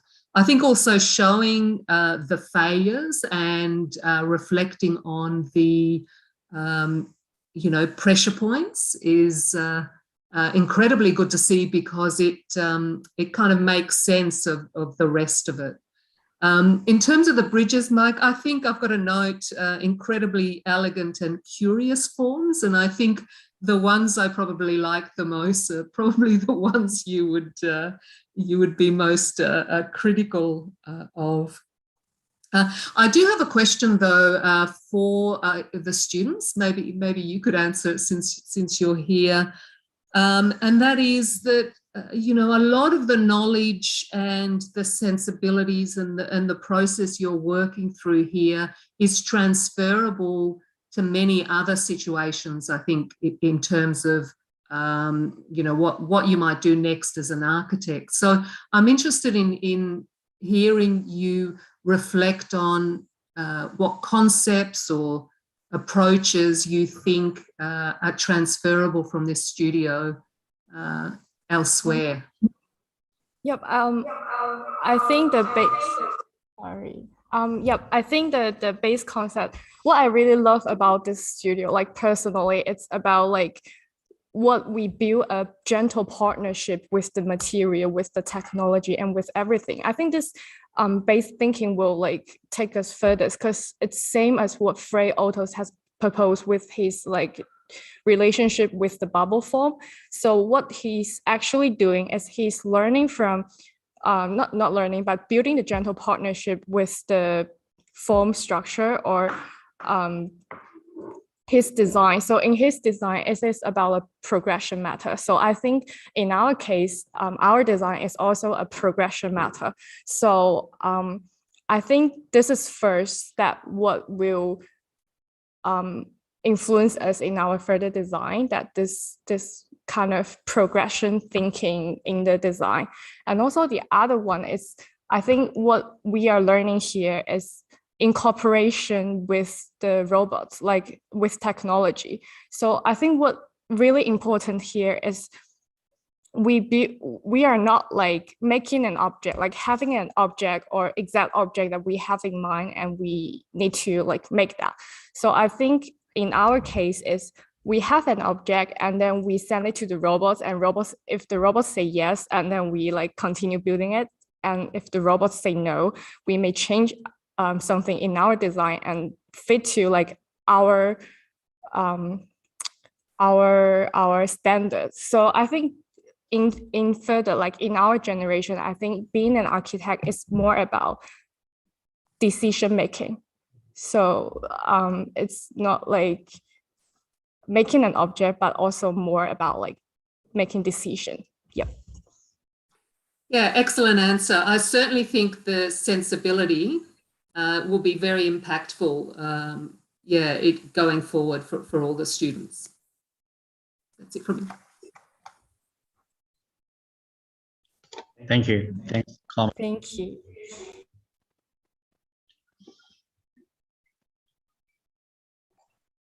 Sorry, maybe there to add, I think the remark from Mike was very interesting indeed, and comes back to this one from Vivian, is to say indeed that in 3 months you cannot learn all these things, but I mean, it's also our duty to give a certain opening to these things, and then students will become their own masters later on, right?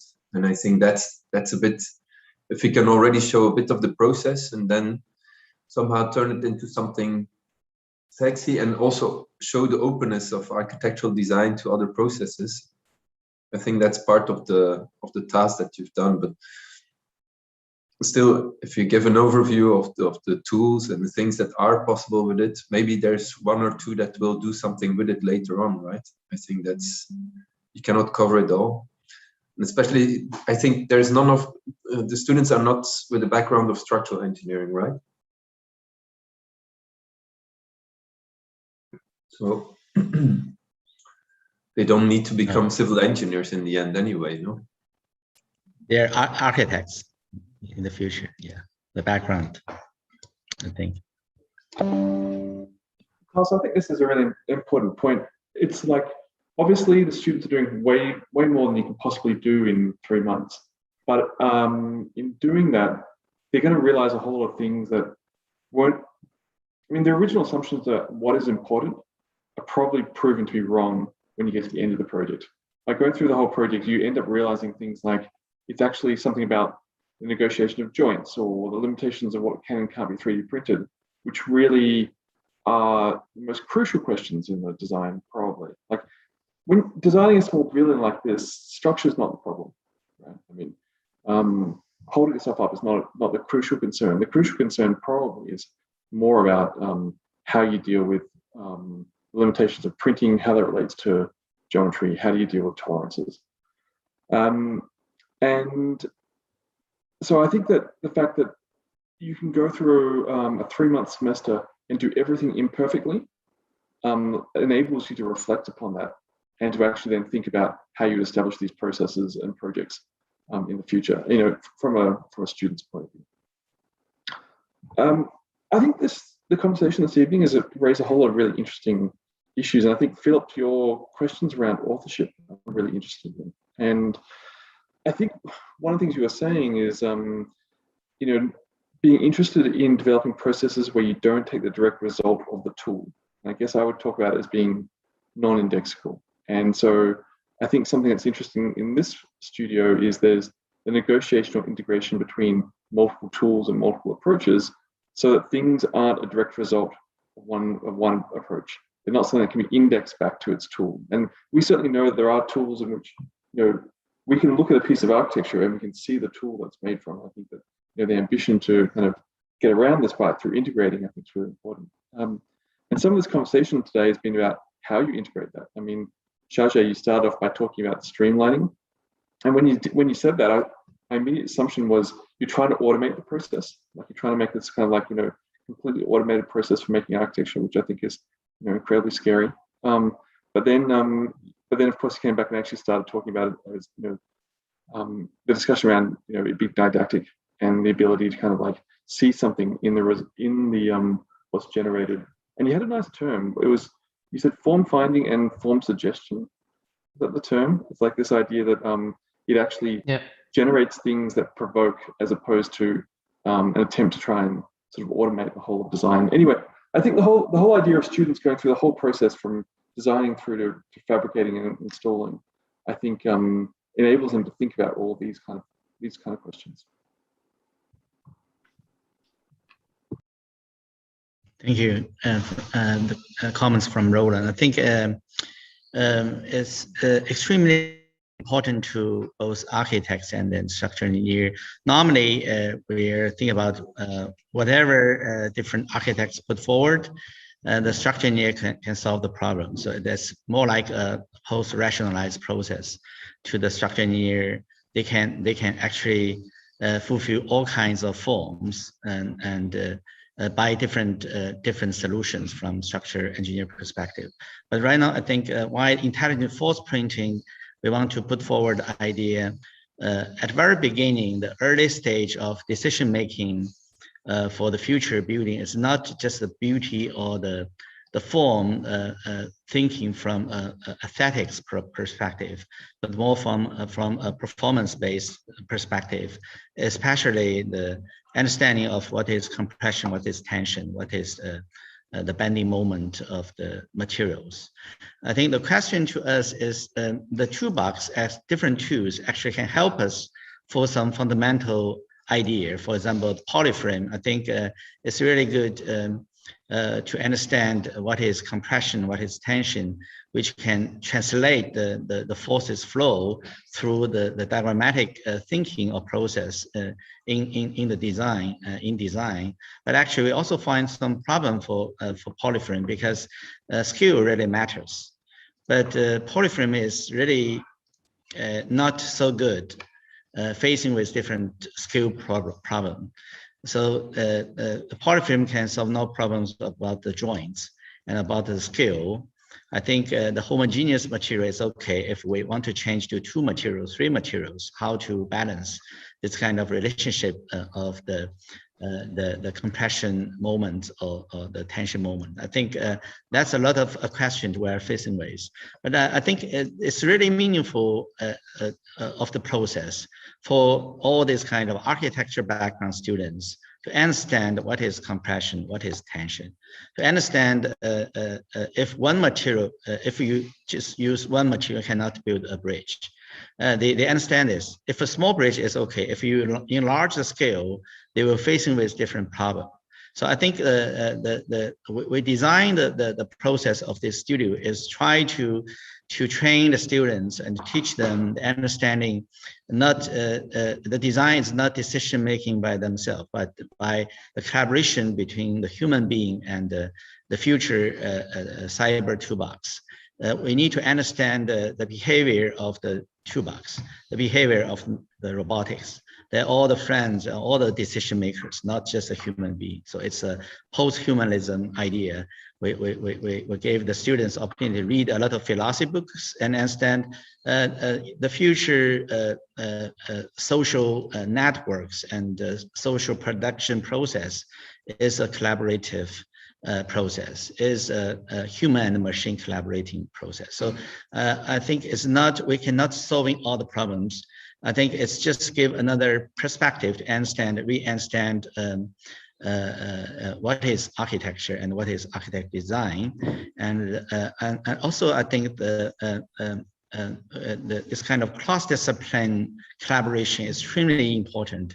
That's why over the past few years, we're really learning a lot from Klaus, from Mike, from Philip Block, and from Manfred, all these important figures around the world. I think really interesting collaborating with architects. That's a very good phenomenon and very interesting things. I think all my students, I think they spend a really good time because this is not a linear solution process. Is actually interactive, and also they are decision makers. They will tell me what question they're facing with. Although sometimes they think it's impossible to print some of the components, but I think after days of testing, they make very good options through the optimization of the Grasshopper, because we change the degree, we change the toolbox, we change the expectors, and a little bit, just optimize a little bit. The result of the printing toolpath will be totally different. I think it's a learning training process, and actually we're doing through learning, and that's extremely meaningful to all of us. And Very nice to have all of you here. And Robert, would you like to have more comments? Robert? Yes, hello, hi, thank you. Congratulations also to the great work in the short time of 3 months. I have a couple of considerations and questions also but mainly from two perspectives. One is, of course, the digital design side of it. And I think it's a very coherent and impressive process with 3D graphic statics at the beginning. And then for the manufacturing, have this second step to find a volumetric form based on the equilibrium of structures in the first step. And then I was wondering if there could be a third step, which you did in a way, but a more detailed third step maybe, with like a more refined engineering model to have that feedback loop closed to the very first design assumptions. So basically the discussion that has been going around now, I think, is a very interesting one. Obviously for us, that's what we do to a large extent. We also make our own tools with Caramba, and there the danger is always also the same, that there is a superficial understanding of the first design steps in a way. And I think it is really important to learn from the last steps, in our case, often the construction design and the site, to re-inform back the knowledge into the first steps. So the physical testing maybe in your case, or just really observing behaviors in the final structure, and to calibrate the digital model towards that, with that, could be a really valuable third step in my opinion. Apart from that, I think 3D graphic statics is really great as a design tool, because it gives you structures which are in equilibrium.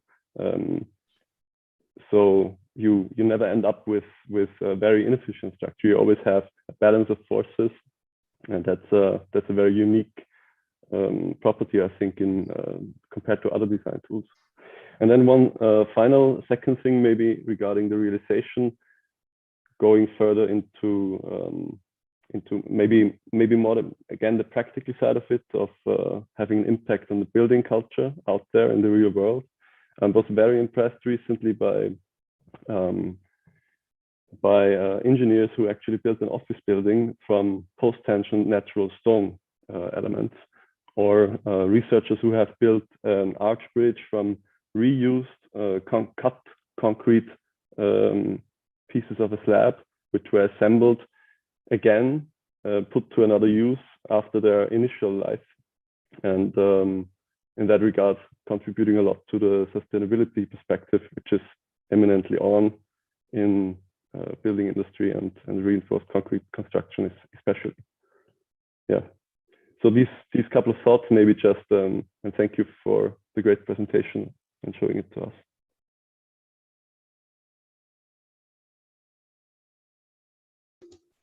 Thank you, Robert. So any comments? Welcome. Yeah, I would just like one thing that Robert mentioned, like I think worth highlighting, is that good shape has benefits for construction. It has benefits for further structural refinement, or even optimization, etc. Like, I think so that point should be kind of highlighted, that once you have a reasonably good skeletal shape, or whether it's like through the outcomes of Polyframe, like, you know, that like through our conversations with Philippe, and like we have now realized that like good shape is a kind of intuition that designers can develop using tools like Polyframe and more like Rhinovolt, etc. Is that even if you don't actually build like exactly that, like it gives you an idea of what a shape that is conducive for further refinement, for fabrication, or for structural purposes. For example, just the angles like between the edges, like if they're more reasonably even angles, like invariably results in better performance when it comes to the downstream processes of developing fabrication tools or fabrication drawings, like, or even on-site description of these things, like makes it so much easier. So you don't need like thousands of drawings to describe it on site, because you can describe the geometric principle, the so-called geometry method statement, right? Like that, that allows for describing the principles of recreating the geometry on site, which I think like that's one of the key benefits of like from a designer perspective of graphic statics and methods which are geometry based in that sense. And the other point I would like to again emphasize, something Roland also brought up, and is about authorship, right? That like increasingly we are finding that like early on, like it has to be like co-authored, like it cannot no longer be this linear process of architects think something and then engineers fix the problem. Like, I mean, that doesn't really work for us to address the challenges facing the building industry. And so I think authorship and co-authorship, like moving towards equal or some form of co-authorship, like would be important step. And even there, I believe like geometry provides this common medium, like a common language for collaboration. Good, thank you. Nick, would you like? I would like to add on Shaja's comment in terms of the collaboration. I think to improve the learning process of the student, it might be useful to have a few structural engineering students involved in the group. Instead of have 20 students, every student is an architect. And having some structural engineers in the group may help the learning process a lot. And like when we do the digital future workshops, every year we select the students. We always have a few structural engineers among the group. So majority of them are architecture students, but there are probably 1/4 of them are engineers. And that communication and interaction during that 2 weeks process, it's actually very useful to both engineering student and architecture student. So I suggest maybe in the future, you could consider this kind of arrangement to have a few engineer students involved, or maybe postgrad, to be part of this process.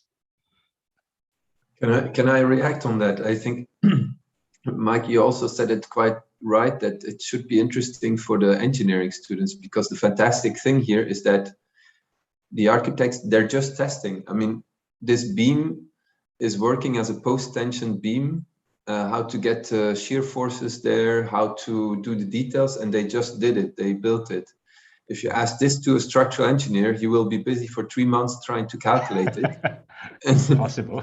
Have no design whatsoever, and then you're there. And so this is fantastic. Like architects just, yeah, let's try it out. Let's try it out. So it's test and failure. And this, for engineering students, it would be fantastic to learn much more by doing and sketching and trying than indeed the full calculation stuff. I think you miss out. The calculations are in a certain way an approximate of the reality also. I mean, it's only since 200 years that we try to put everything in rigid formulas. And before we tested, we only did by testing, right? And so I think there, the advantage of architects having crazy ideas is really would be much beneficial for the engineering part, I believe. So that's definitely one to take care of. For the architects, sometimes the debate is not so easy.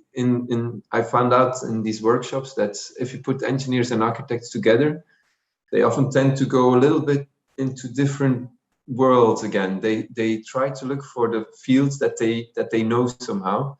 So that's not an easy one. So it might be a challenge, but it can be beneficial, as it can be just, well, that nothing really happens, right? But well, maybe it would be interesting to see, Philip. But because the students in architecture, there's a civil engineering department also that you have at Tongji, you know, that could dispatch some of the students. Yeah, I think that's a really good question, Mike, and the class gave the comments. I think the future would be good, not students learning architecture or learning engineering. I think it's good, maybe the undergraduate, you're learning structural engineer, and then you go to architecture school to learn architecture. That would be very good. You have both skills. So I think that's probably could be the future for the future architecture discipline. You need to have a knowledge, not just from one perspective, understanding architecture. So how to balance these two skills is, so few figures in the world, but Mike and the class, you are structural engineer, but why architects like you so much? Because you understand architecture very well. So that's very important skills to have different knowledge and understanding, and also skills for the structural engineer. At the same time, same to architects. Architects should have some understanding about of structure. I think from my group, actually, I have a design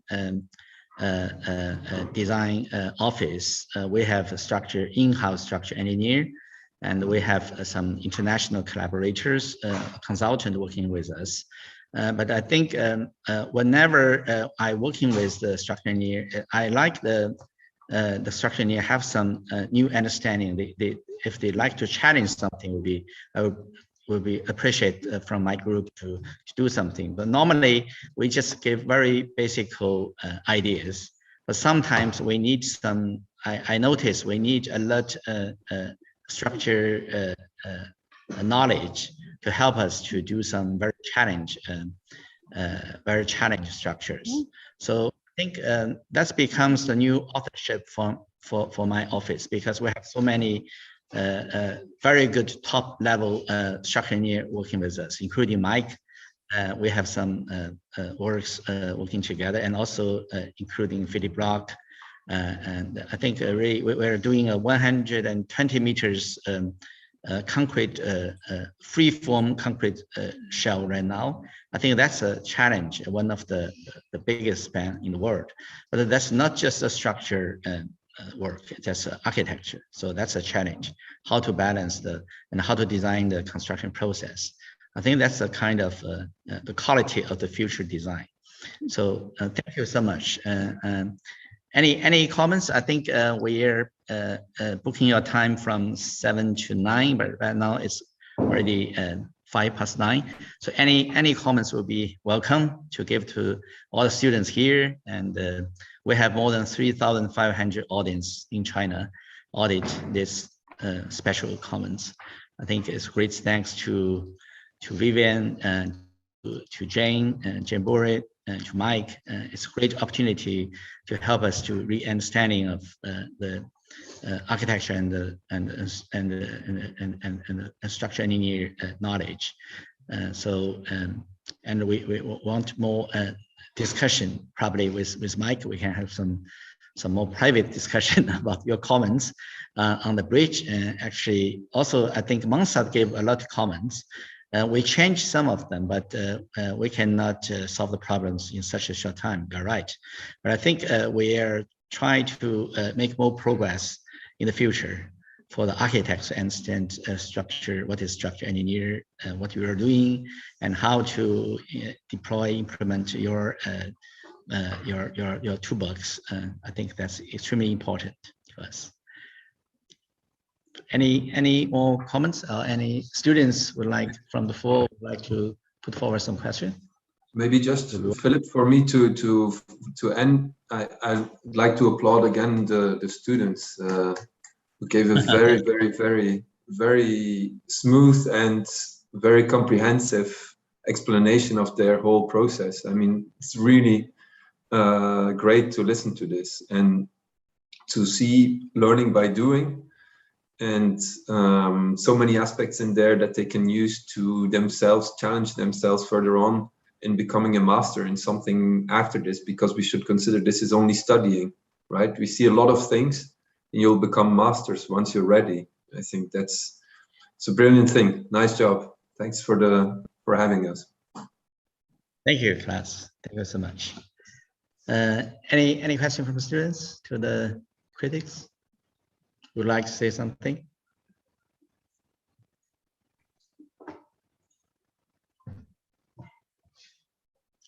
Okay, thank you so much to all the friends. Thank you so much.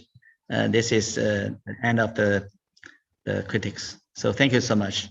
And Mike, and also I would like to contact you to give more comments to our book.